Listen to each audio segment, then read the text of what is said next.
from Fighting Evolved, back again. This week's video is going to be on a Karambit flow drill.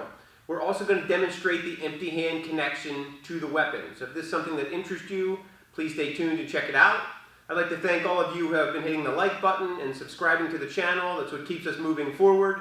As always, at the end of the video, I'm going to take some time and actually break down the Karambit flow as well as the empty hand component.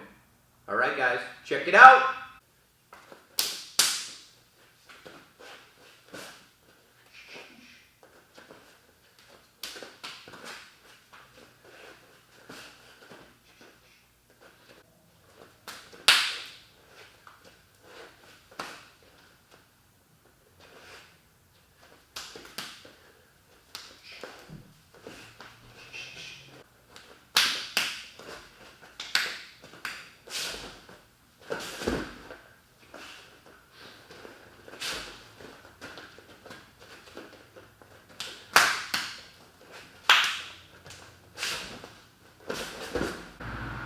Okay, we're going to break down the Karambit flow. We're going to break down the empty hand flow. Again, my opponent here, which happens to be my 18-year-old son, they could have a knife in their hand. They could also be holding a Karambit in his right hand, or he can do this empty-handed. It's really about the flow, the movement, the line familiarization, spatial relationship. That's what we're trying to pick up from the mechanics of the Karambit. So when Eric throws this jab, I'm going to pick it up with a scoop.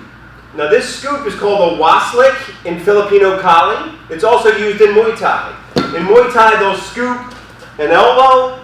In Kali, they'll scoop and check an elbow. So you're going to see this movement in a lot of different Southeast Asian arts. So here Eric throws that jab. I'm going to scoop. He comes with the straight right.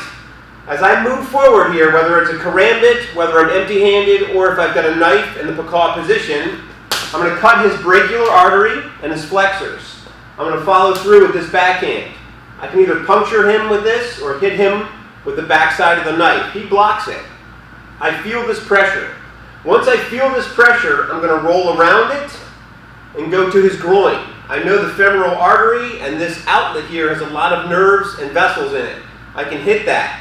If my opponent begins to reach up toward my head, and I feel that, because I have a higher level of sensitivity because we train in close quarters, I pick this up, slash the neck, hook the arm, slash the throat, backhand. This is a heavy shot. For those of you who don't use forearms and backhands to the neck, it's a very important technique.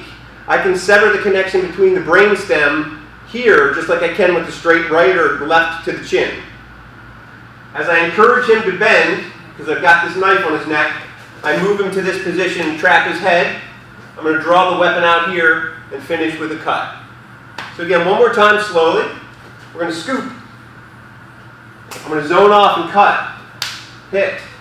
I ride around that. Puncture, lift, cut the neck, hook the arm, slash the throat, hook the head, and cut. Now we'll show you the same technique, empty-handed. Again, it's really about the movement, the concept, and the principle, not so much the technique. That's why training with weapons is so important. So Eric throws the jab, I scoop. He throws that straight right, I destroy the limb, and backhand. I feel this. I ride through, he reaches toward my head, so I elevate it. As I come across, I'm going to finger jab him or try to rake his face. I control this, come in with the vertical elbow.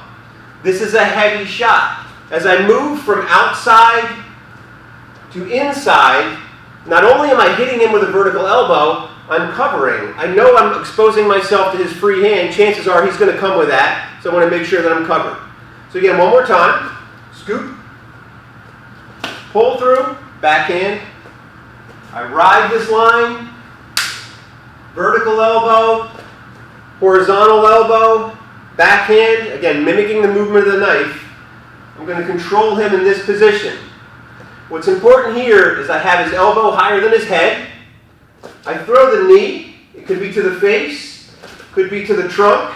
I need to have his head at 3 o'clock, 4 o'clock, or 5 o'clock, or I will not attempt this throw. I must break his posture before I would try to do this. Now I'm going to step back and just feed him through the hole.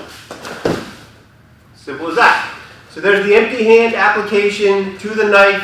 For those of you who don't train with weapons, I can't recommend it enough. It's going to bring out a whole other set of attributes.